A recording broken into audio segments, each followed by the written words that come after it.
Hello and welcome to the very first episode of the Kontek Podcast. I am so excited to introduce you all to Marques Manning, the president of Kontek Systems.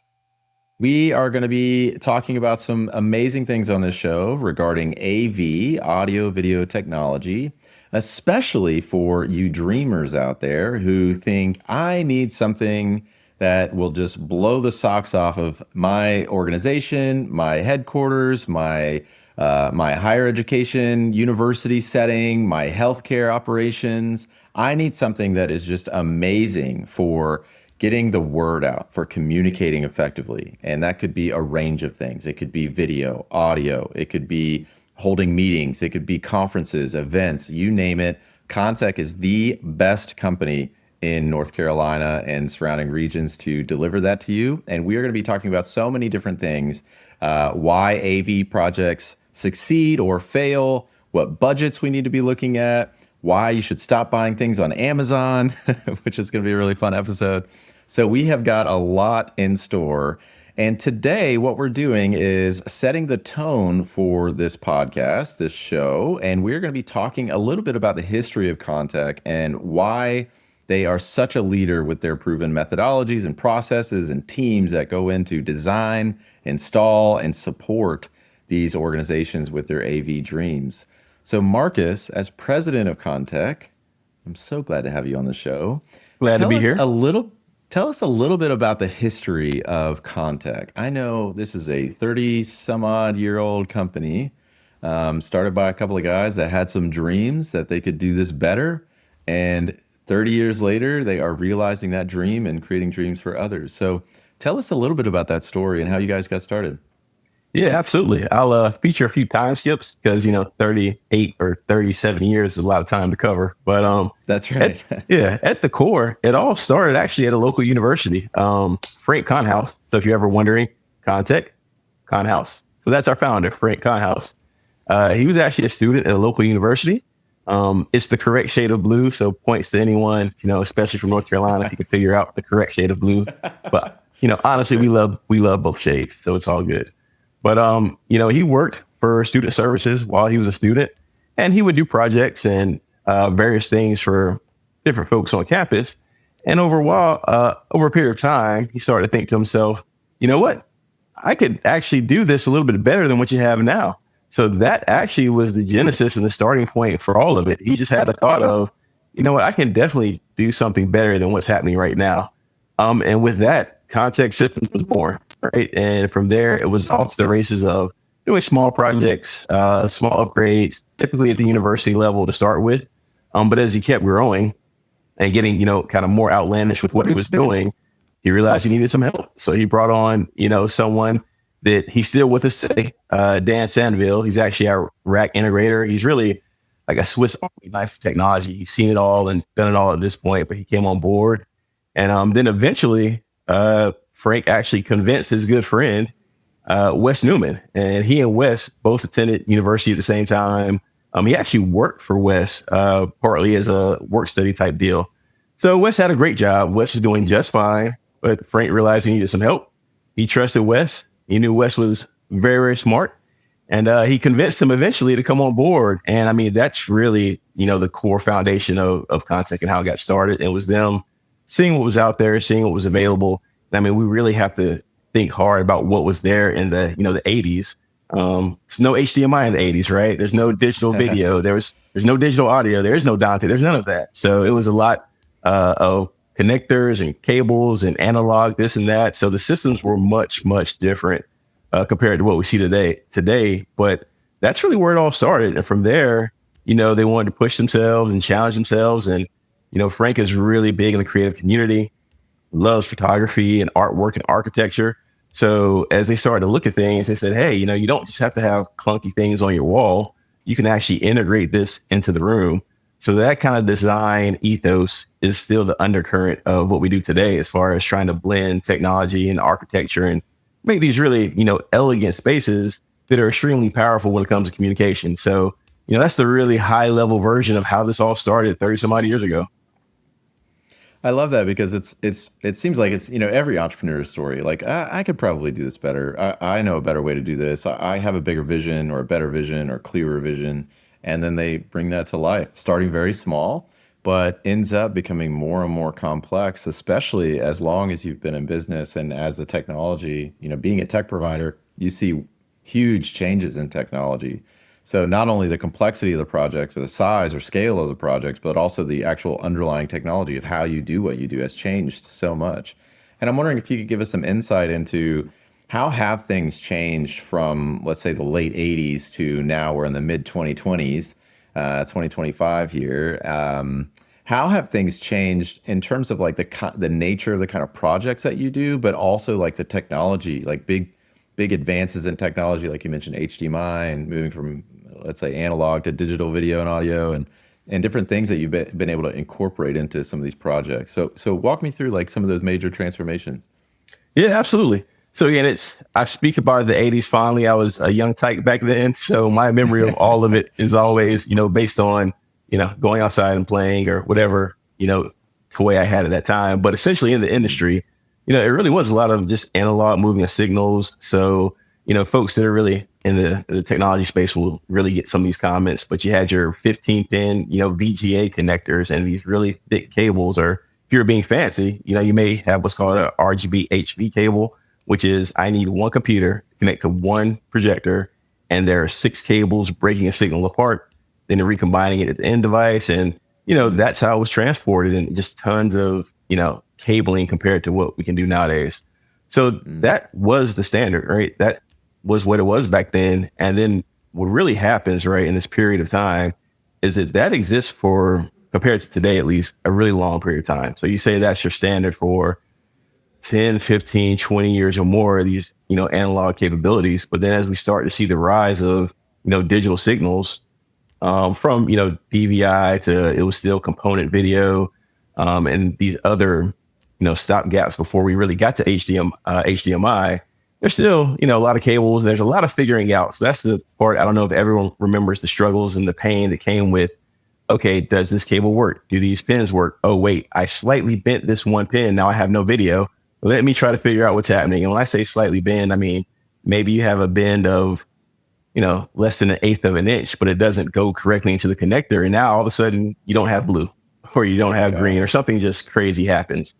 So, everyone's navigating that space, and we're no different. We're looking at everything that's going on. But one of the benefits to, Kontek and what we are at our core is we love technology.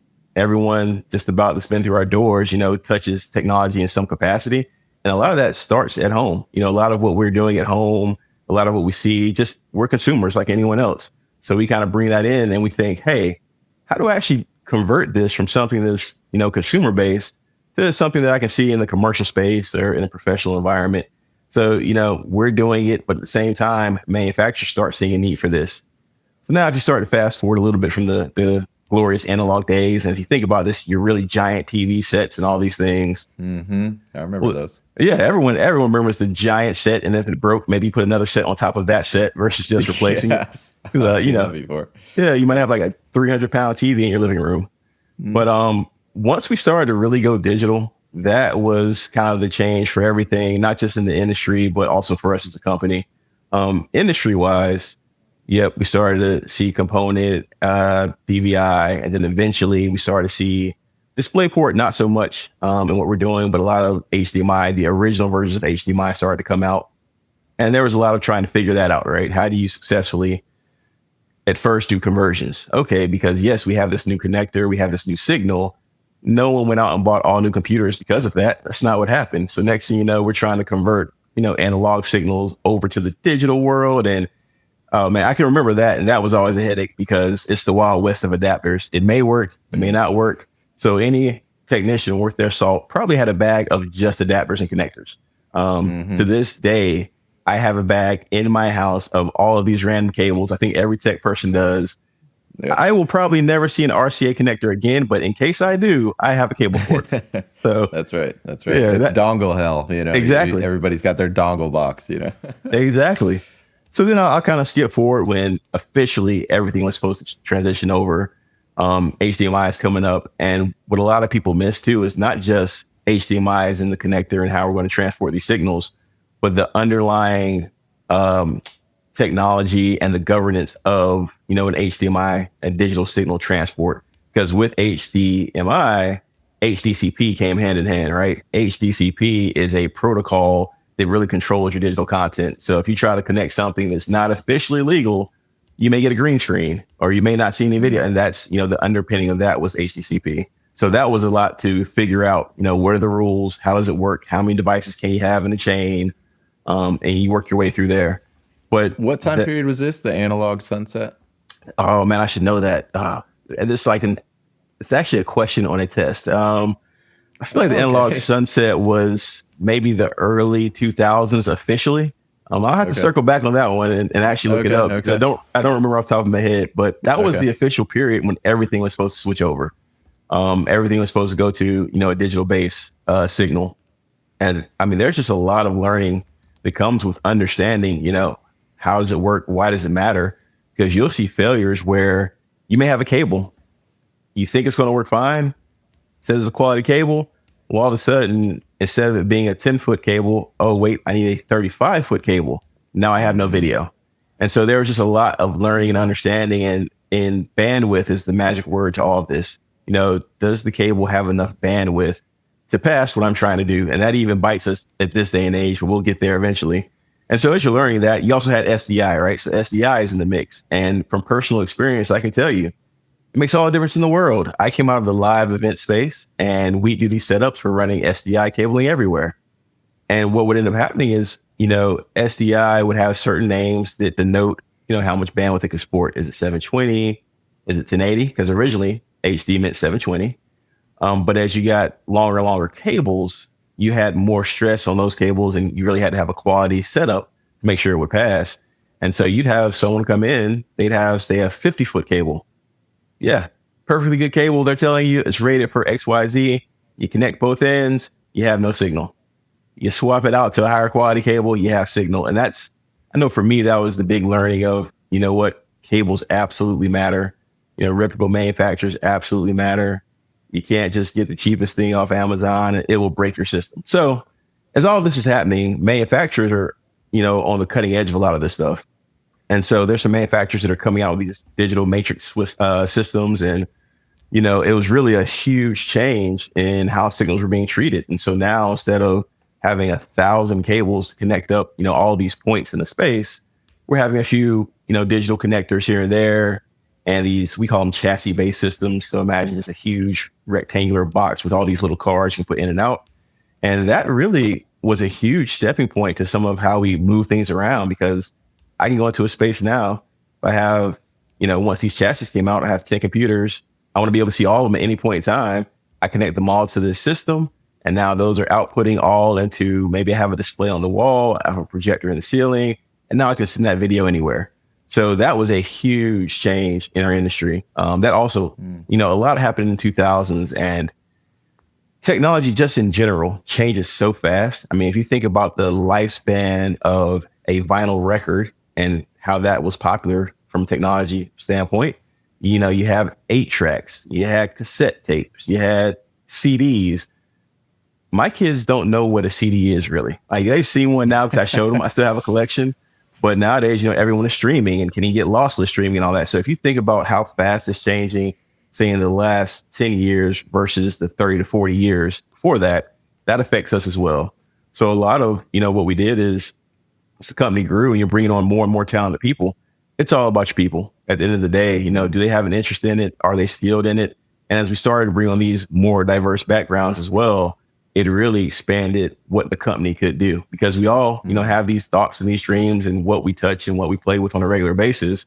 And when you mix it all together, it really gives you this ability to kind of conquer any, technology-based challenge, because someone has seen it, someone has experience with it, someone has a background in it. And then it just kind of all started to meld together. So really the 2000s to the, 2010s, it really started spiraling more and more until we kind of land where we are now, where, everything is digital. Everything we're moving is digital, all of your audio signals, your video signals, and not just thinking, HDMI and audio cables, but now we're all network based, right? So from our highest end of our systems, they're just traveling over a network base. So if you think about your standard, category cabling with a network switch, that is the brains of your entire system nowadays. Whereas it used to be, these huge chassis you need, we call them 32 by 32s or 64 by 64s. And I mean, these things are really massive. I mean, they're like the size of a shelf sometimes if you're going up to 128 by 128. And now all of that is simply replaced by a proper network switch, endpoints, and now I can send anything anywhere I want to in the building. So, as you see that change happening externally, you have to keep up with it internally, right? And so for us, it's always been, hey, do we have the right person? Do we have the right people? Do we see the change? Do we know the change is coming? Some of that's just discussions internally, like, hey, I saw this at a conference. It's pretty cool. Let's go out and learn about it. So tons of training. Every year, we invest a lot of time and effort in just going out and training and learning and staying ahead of the curve about what's happening, what's coming our way. And one of the huge benefits we had is when we really did bring in folks that had these outside backgrounds. They weren't pure, AV people, as we like to say. Some had a background in networking. Some had a background in construction. Lots of us have backgrounds in live production. That's really, unlocking some of these doors to the most complex projects, because in-house, we have all that experience now. I hope it's clear and that listeners are taking away that you guys really know what you're doing. This stuff, it can get so technical, but it changes constantly. I think that's the point I want to emphasize, is it's always changing. And so you need a team that can keep up with these things as they're changing, understanding to some very serious detail, technical capability of what is going on with these signals, analog, digital. Now, obviously, like you said, it's all digital, but yeah, it's just amazing how much you have to keep up with on a regular basis and how sharp the team has to be to make these dreams come to life. I keep Absolutely. using this term dreams because it's something that we've talked about before, where the kind of clients and the projects that you work on, they really do start as dreams. You have these very high level senior executives, whether at a school, university, or in a hospital setting or in a corporate setting, where you're talking through, like, how do you imagine this space is going to come to life? How do you imagine getting your communication, messages, or your ideas out there to your team or to other folks abroad?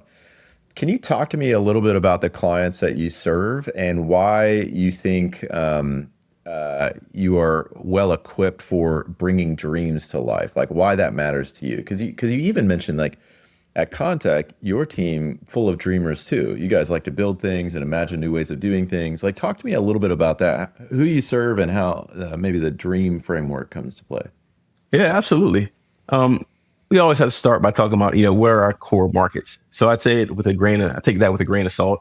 Officially we support higher education, healthcare, corporate, but really at our core, if you have a need for communicating in some fashion and it involves technology, you're our core market. That's the way I really look at it. Because that's what we do. We help people get their messaging out. We help folks communicate and connect in various means and fashions and different ways of doing that. But the dream is the most important part of what we do. It is great when you get to go in and, you meet someone, all they have is an idea. Say, hey, you know what? We're building a new building. We have this executive boardroom, or we have this all hands space. And we really want to, wow our employees. We want to impress, our C-suite. We really want to be, something that's outstanding and going to last. And, also got to throw in within budget. And, it's just this huge dream about what can we do in here. And for us, we love it, right? Because it's open-ended. All they know so far is, hey, I really want to wow folks and I want to get my message across. And that really takes us on this journey of discovery to understand, okay, well, how do you like to communicate? How do you like for things to be seen? How bright is it in the room? Do you like having windows? And we just really start to understand not just how they want to communicate and what they want to communicate, but what is the surrounding environment like? What is your room going to be like? And when we can get in really early and we're sitting with, the owner of the project and the architect and everyone in the really early stages, we're just kind of riffing and brainstorming about what's possible. That's my favorite thing, right? When someone calls up, they know they want to do something, but they don't really know what's possible. And that's where we really step in, because, hey, it's like we have seen, I'm not going to say everything because there's always something new, but we've seen a lot of things, right? And it's not just seeing it on the web or what have you, but how do you actually make this work? And what I also stress to folks is, your dream, I just want to hear what you want to do. Like, what do you envision? What do you hope is possible? I can share what I've seen, what I've done, what I know is out there. And then that dream, as it starts to really crystallize and take shape and form, well, that's when we can also bring in other teams and say, hey, here's the dream. Well, now let's translate and make this work technically, because we have to talk to the IT team. We have to talk to security. We have to understand, how do you do all this and make it all happen, but also keep it safe, within the fines and the rules and whatever governs, the building overall. And so for us, that process is awesome with clients. And again, it really gets to how we are ourselves in our company. At any point in time, we may sit around and have a meeting. Oh man, I wish, we had this tool that could do this or that. Maybe it's about tuning rooms better, getting the really high quality audio out of a system. Maybe it's, hey, I want a different way to wirelessly share. Oh, maybe, you know what? I just want to walk into the room and connect with my phone and I don't want to touch anything. Right. And as we have these thoughts internally, we build them. We have spaces throughout our office where we just built things, or we have something hanging from the ceiling that we're testing out. And, that's, for me, that's some of the excitement of being in the technology space. And I've always been interested in it since I was a kid and had my own dreams when I was young, and seeing those get pushed out, not just my own, but also my teammates. And then that translating into, what we dream about, tying it into clients and what their dreams are, and then making this space, come to life. Because that's when it really gets awesome. When you see a client that you've talked to, these projects may take years when you talk about a new building being constructed, but, as you're having these conversations and you're showing renders and ideas and sketches, you see the excitement building. But really, that moment when they can walk into the room for the first time and use it and they see what it does and they see how it works, man, it's awesome. It's a great feeling of like, yeah. And, they'll say, hey, this is exactly what I was thinking about. And in some cases, it'll be more than what they thought was even possible. And, I also want to give credit. We have some really great manufacturing partners that stand by us, because we can get, a little out on the edge some days with what we want to do on the, at the end of the day, we are governed by laws of physics. We can't break those, but we've had some partners along the way from the manufacturing side that will just dive in there with us and say, hey, we've never quite done this, but let's figure it out. Let's work on it and figure it out. And so there have been some deployments for things that are a first for everyone. Like, hey, this is the first time this has been done. Works great. Client loves it. Now everyone knows what's possible, and we go from there. So that dreaming phase, man, I can't express, how exciting it is to have someone that wants to pull you into it. And they also trust you enough to really take their thoughts and their ideas and bring it all to life. What's so amazing about that is, in order to really pull off a dream like that, you've got to have so many different things that maybe hold in tension with each other. I mean, you're really pushing the bounds of what's possible. Like, we're the first to ever do this. The manufacturer's never even heard of this, and you're bringing this together. But starting with that dream phase, if you're working on a $500,000 or $1 million budget, there are so many things that could go wrong, or different pieces that you have to think through. And, what we've talked about is, talking to some of these dreamers, it's like, well, there's different components that you really need to think about in order for that to come to life.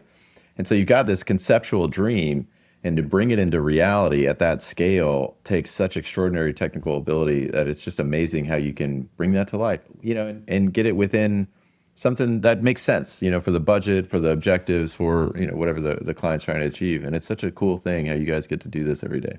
It's pretty awesome. Yeah, it's great, man. And you hit the nail on the head, though. It really the dreaming is the best part, because making it real is the hardest part. There's so many moving pieces, so many folks, so many hands. If you really ever go by a construction site or, talk to an architect, there's all these skilled trades that have to come together to really pull this off and make it happen. So, I always want to give a shout out to all the partners we have, not just manufacturers, but we work with so many architects, so many general contractors and electrical contractors along the way, that, it would never be possible without all of them being on board, all of them, coming to the table to see like, okay, let's do it. Let's make sure it works. Let's make sure it's right. And then we go from there. That's right. It's a huge team effort. It is. So speaking of people, something that's really important for Kontek and your team is the local community, if you will. So, being in North Carolina, being in your region, being around Durham, and that kind of like local impact that you have on the people around you in the community that you live in and serve. And you also have some unique like ownership structures within your employee base and how you guys structure yourselves as a firm. Talk to me a little bit about why being local and having tight relationships and being embedded in your community and having that kind of impact is so important to you guys. Yeah. I think a lot of, our community involvement, it starts with, the founder, and it starts with our former managing principals. And then it's kind of driven through the culture of the company, and, who we bring on board is very similar minded as far as how we want to exist in the world. We're in Durham, right? And as the company was starting up, honestly, we were one of the first companies to open a business in downtown Durham. Durham can have its challenges. It can be, a tough place to live some days. But anyone that knows about Durham and downtown in the 80s and 90s, it was definitely quite the challenge some days. But, the owners of the company, Frank and Wes, they really believed in Durham. They loved it. They've gone to college here. They made their lives here. And, there was so much going on in the community. They said, hey, this is, we're all in. This is what we're going to do. Here's where we're going to be. And that's what really got the doors opened up. And then from there, it was always finding ways to support the community. Like, yes, through business, we have business dealings with local universities and things like that. But I always tell folks, anyone in Durham can call us. And even if we're not the right fit, we'll hear you out, see what's going on. Can we make a recommendation? Because at the end of the day, the Durham community has also poured into us. So for us to have that ability to give back, and we support several charities and local causes, and, not just through money, not just through monetary donations, but time, pro bono projects when we can. We may take a volunteer day. So every employee has volunteer time. And that's really just meant to go out, pick a project they're passionate about, or an organization they're passionate about. They can go help. They can arrange for a group to come help. Well, I think that's, if all companies are really investing in their community, that just benefits everyone, right? That helps your citizens. That helps, the ones that are up and coming, all the kids. Me personally, I am from Durham, so I can remember what it's like growing up here and being around and, seeing what's possible. And that's one of the big things I hope we always stress to folks is, hey, we're a local organization. You don't have to go to Silicon Valley or go to the Northeast or what have you. We're a technology company. We're locally based. There's more and more folks coming to the area in general. So you can be highly successful being from Durham and kind of doing the things you want to do. So we always want to, show that support and give back, however we can. And that's just ingrained in our company at this point, deep in our fabric. And again, no one has to believe in the same thing. We can believe in all different things, but we just support our community however we best can. And, that's a deep foundational piece of what Kontek is. That's so cool. I love that you have this, kind of groundbreaking technological vision, and yet you're so grounded in human relationships, local, physical kind of, impact that you guys have around you, which I think is such a cool compliment. So last question for you. What's next? So you've had this amazing transformation over the years as you're transforming with technology and bringing these dreams to life. Not only, Frank and Wes's dream, if you will, but also your clients' dreams. And I'm sure you guys still have dreams ahead that you're trying to realize. Like where you want to go in the next couple of years, 5 years, 10 years? Where's the vision going now? Yeah, our goal is to do more of it, right? We love what we're doing. We love the challenges. We love pushing boundaries. So as we see, things change, we have to kind of filter sometimes through, okay, what's real? What is marketing? Speak a little bit, but what's the real deal? What's happening in the technology sector? But really it's, taking on these outlandish projects or something that we see and we may think to ourselves, haven't seen that before. Then everyone kind of perks up. Okay, well then let's go do that. That's what we're interested in. So, and, at the end of the day, right, it is really just about helping people communicate better. That's all these systems. That's what they're for. That's what your phone is for. People don't really talk on their phones anymore, but even if you're texting, you're on social media, whatever you're on, it is still a method for communicating. So that's what we do. It's at a really large scale. And there's so many things that are happening across the industry, pushing advances further and further. We're seeing more of like buildings being tied together and sending signals, not just room to room, but literally building to building, or now I'm streaming it out. And we're pulling all these things that used to be separate spaces. For example, you could have, your pro style, rock and roll concert production environment. Well, we see those now being pulled into corporate spaces. We've wrapped up a series for one of our clients where they have these multi-purpose rooms, and in the control booth, it is a, legitimate, production environment, but they also need it to be a simple mode where a user can just walk up, plug their laptop, have a WebEx or a Teams meeting or what have you. So really staying in front of figuring out, okay, how do we bring more things together? How do we bring in more capability, more technology? But then at the same time, it's got to be easy to use, right? I always tell folks, if my family can use this, we're doing pretty good. I am the technical person in my family. So if I know if my parents and my siblings can do this, then I know we did a good job, because, that's not the space they operate in. So that's where we're headed. We are local, but we have special clients where we'll go, out of state. So we're kind of geographically expanding a bit. And again, it's for us all about, who wants to invite us in to what they're dreaming about, what they're thinking about, and where can we take it and where can we go? So that's, what we're in search of. I love that. I love that perspective, like pushing the bounds on the technological side, the capability side, but also how do you keep it simple that your average user, working at a school or a corporate environment can come in and plug up their laptop and get to work. I just think It's so cool. I love that. Well, Marques, thank you for joining me for this first episode. I am so excited about what we have in store. So please do take a listen, subscribe, find us on YouTube, find us on social, find us at kontek.com. That's KONTEK.com. And stay tuned to our newsletter and our upcoming blogs and so much more to bring your dreams to life. Marques, thank you. We'll see you soon. All right. See you soon.